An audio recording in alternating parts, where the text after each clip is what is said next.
Hello दोस्तों, आप सभी का मेरे यूट्यूब चैनल पे स्वागत है। आपने अभी तक मेरे यूट्यूब चैनल को सब्सक्राइब नहीं किया है तो प्लीज़ चैनल को सब्सक्राइब कर लें और बेल आइकन के बटन पर क्लिक करके ऑल नोटिफिकेशन को ऑन कर लें, जिससे मेरे चैनल से जुड़ी हुई लेटेस्ट अपडेट आपको तुरंत प्राप्त हो सके। वीडियो को शुरू से लेकर अंत तक जरूर देखें। यहाँ पर आपको परीक्षा दृष्टि से बहुत ही महत्वपूर्ण क्वेश्चन दिए गए हैं, आप इन क्वेश्चनों को रट लीजिएगा। चलिए दोस्तों, क्वेश्चन की तरफ चलते हैं। Question number 1। जब व्यक्ति निराशा द्वारा उत्पन्न चिंता के कारण अपने प्रारंभिक अथवा आदिम रूपों में वापस चला जाता है, तब प्रतिगमन देखने को मिलता है। जब व्यक्ति निराशा द्वारा उत्पन्न चिंता के कारण अपने प्रारंभिक अथवा आदिम रूपों में वापस चला जाता है, तब प्रतिगमन देखने को मिलता है। अगला क्वेश्चन है, अप्रत्यक्ष विधियों का प्रयोग केवल दुखपूर्ण अनुभूतियों या तनाव को कम करने के लिए किया जाता है। यह कथन है गेट्स व अन्य का है। गेट्स व अन्य का कथन है कि अप्रत्यक्ष विधियों का प्रयोग केवल दुखपूर्ण अनुभूतियों या तनाव को कम करने के लिए किया जाता है। अगला क्वेश्चन है, विद्यालय में शिक्षक बालकों के समायोजन के लिए कौन सा कार्य नहीं करेगा?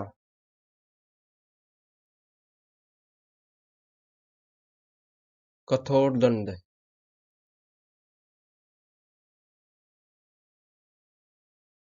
विद्यालय में शिक्षक बालकों के समायोजन के लिए कठोर कठोर दंड का प्रयोग नहीं करेगा।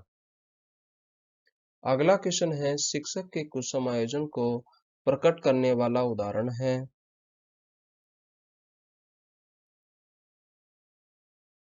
उपयुक्त सभी हैं। शिक्षक के कुछ समायोजन को प्रकट करने वाले उदाहरणों में छात्रों के साथ क्रूर व्यवहार, आत्मविश्वास में कमी, शिक्षक मित्रों में दोष निकालना, ये सभी शिक्षक के कुछ समायोजन को प्रकट करने वाले उदाहरण हैं।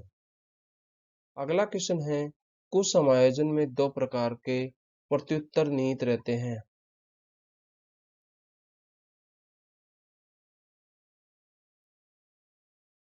मानसिक एवं व्यवहारिक।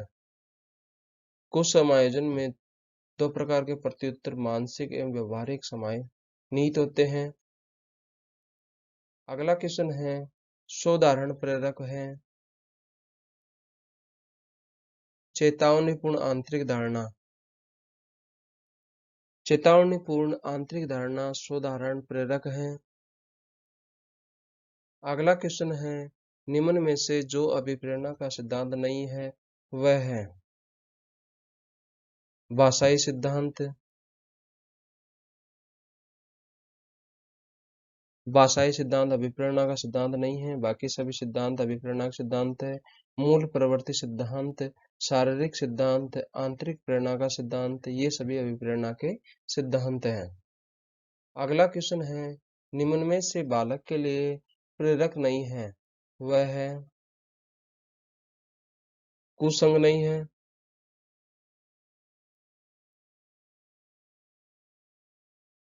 कुसंग बालक के लिए प्रेरक नहीं है, बाकी सभी उच्च पद, सम्मान, रुचि, ये सभी बालक को प्रेरित करने वाले तत्व हैं।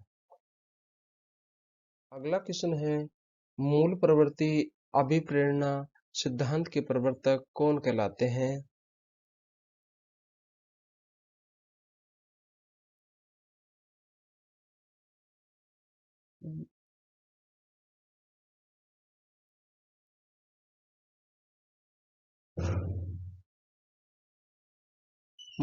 मैकडूगल कहलाते हैं। मूल प्रवृत्ति अभिप्रेरणा सिद्धांत के प्रवर्तक मैकडूगल कहलाते हैं।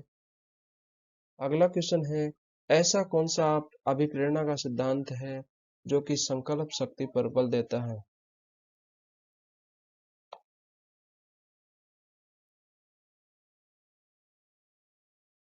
ऐच्छिक सिद्धांत है। ऐच्छिक सिद्धांत अभिप्रेरणा का सिद्धांत है जो कि संकलक शक्ति पर बल देता है। अगला क्वेश्चन है, व्यक्तिक भेदों का अध्ययन तथा सामान्यकरण किया जाता है विविधात्मक विधि द्वारा। विविधात्मक विधि द्वारा व्यक्तिगत भेदों का अध्ययन तथा सामान्यकरण किया जाता है। अगला क्वेश्चन है, लड़के मारपीट, झगड़ा, खेलकूद अधिक पसंद करते हैं, जबकि लड़कियां वस्त्र पहनने, गुड़िया खेलने तथा घरों के काम में ध्यान लगाती है। ये विभेद कहलाता है। रुचि संबंधी विभेद कहलाता है। लड़के मारपीट, झगड़ा, खेलकूद अधिक पसंद करते हैं, जबकि लड़कियां वस्त्र पहनने, गुड़िया खेलने तथा घरों के काम में ध्यान लगाती है। ये विभेद रुचि संबंधी विभेद कहलाता है। अगला क्वेश्चन है, निम्नलिखित में से सही कथन है। उपयुक्त सभी हैं। दो व्यक्ति समान नहीं होते हैं। व्यक्ति विभिन्नताओं का मापन संभव है। व्यक्ति विभिन्नता सार्वभौमिक होती है। उपयुक्त सभी सही हैं। अगला क्वेश्चन है, मोटे रूप से व्यक्तिगत विभेद को कितने भागों में विभाजित किया गया है? मोटे रूप से व्यक्तिगत विभेद को 3 भागों में विभाजित किया गया है। अगला क्वेश्चन है, व्यक्तिगत विभिन्नताओं के आधार पर शिक्षक को सहायता मिलती है। उपयुक्त सभी की।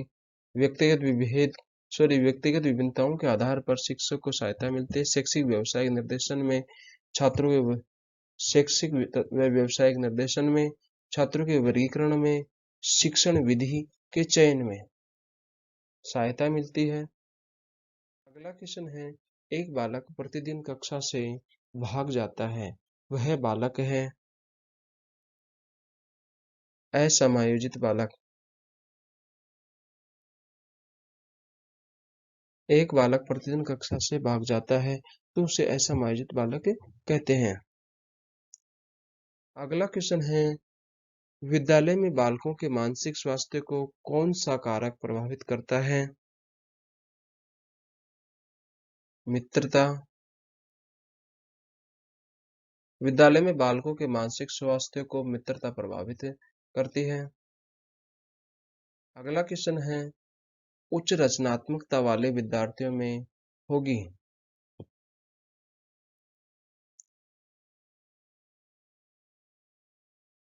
उच्चतम बुद्धि उच्च रचनात्मकता वाले विद्यार्थियों में उच्चतम बुद्धि होगी। अगला क्वेश्चन है, प्रतिभाशाली बालक वह होता है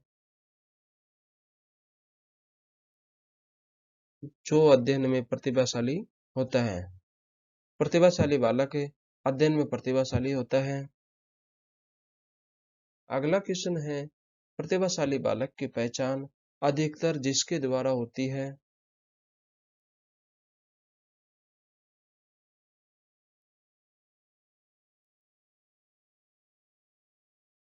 प्रतिभाशाली बालक की पहचान अधिकतर उपलब्धि परीक्षण के द्वारा होती है।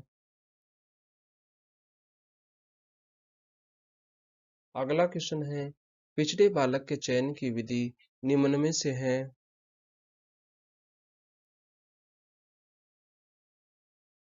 निष्पत्ति परीक्षण। पिछड़े बालक के चयन की विधि निष्पत्ति परीक्षण है। अगला क्वेश्चन है, एक माता पिता की अलग अलग रंग की संतान होती है क्योंकि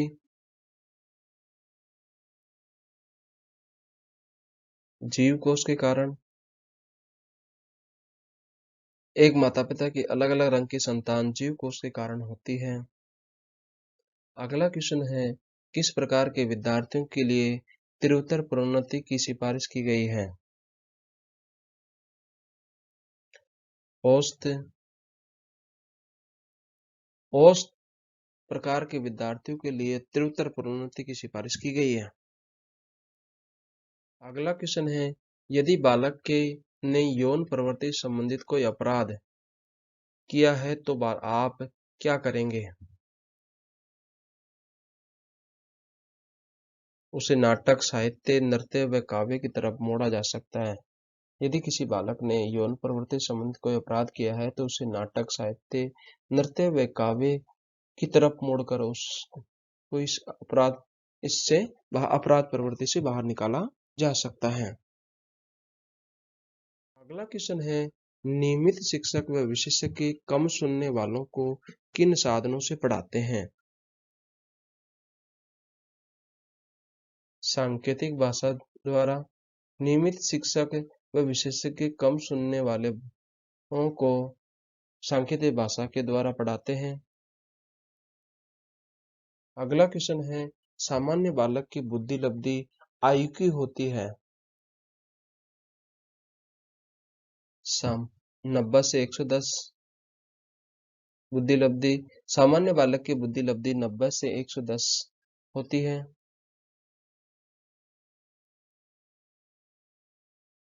अगला क्वेश्चन है, पोलियोग्रस्त एक बालक को शारीरिक रूप से विशिष्ट बालक की किस श्रेणी में रखा जा सकता है? गति रूप से विकलांग। पोलियोग्रस्त एक बालक को शारीरिक रूप से विशिष्ट बालक की गति रूप से विकलांग श्रेणी में रखा जा सकता है। अगला क्वेश्चन है, तिरस्कृत बालक की समस्या का कारण हो सकता है?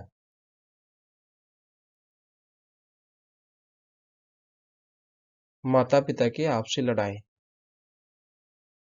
तिरस्कृत बालक की समस्या का कारण माता पिता की आपसी लड़ाई हो सकता है। अगला क्वेश्चन है, विशिष्ट बालकों के लिए पूर्ण पृथकीकरण शिक्षा व्यवस्था का उदाहरण है? आवासीय विद्यालय योजना। विशिष्ट बालकों के लिए पूर्ण पृथकीकरण शिक्षा की व्यवस्था आवासीय विद्यालय योजना हो सकती है। अगला क्वेश्चन है, सामान्यतः बालक किस आयु में ध्वनि उच्चारण आरंभ कर देते हैं? 18 माह में। सामान्यतः बालक 18 माह में की आयु में ध्वनि उच्चारण आरंभ कर देते हैं। अगला क्वेश्चन है, कौन सी संस्था चक्षु विकलांगों के लिए कार्य करने वाली व्यक्तिगत और सामाजिक संरचनाओं के क्रियाकलापों को समन्वित करती है?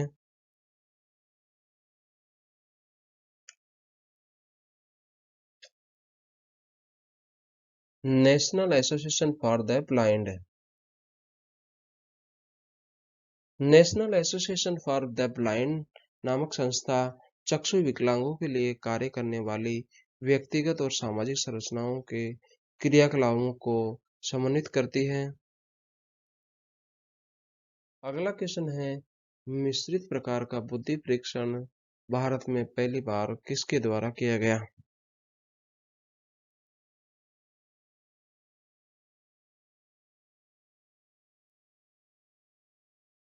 पीएन मेहरोत्रा द्वारा। पीएन मेहरोत्रा द्वारा मिश्रित प्रकार का बुद्धि परीक्षण भारत में पहली बार किया गया। अगला क्वेश्चन है, मंगोलिज्म होता है? मंगोलिज्म होता है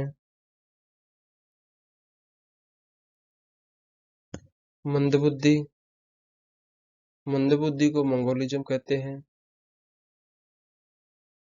अगला क्वेश्चन है, ब्रट के अनुसार कितने प्रतिशत पिछड़े बालकों में पिछड़ेपन का कारण मंददेहिक विकास ही है? 80%। ब्रट के अनुसार 80% पिछड़े बालकों में पिछड़ेपन का कारण मंददेहिक विकास ही है।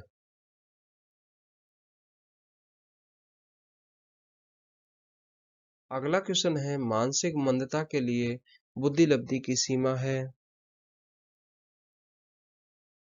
70 है। मानसिक मंदता के लिए बुद्धि लब्धि की सीमा 70 है।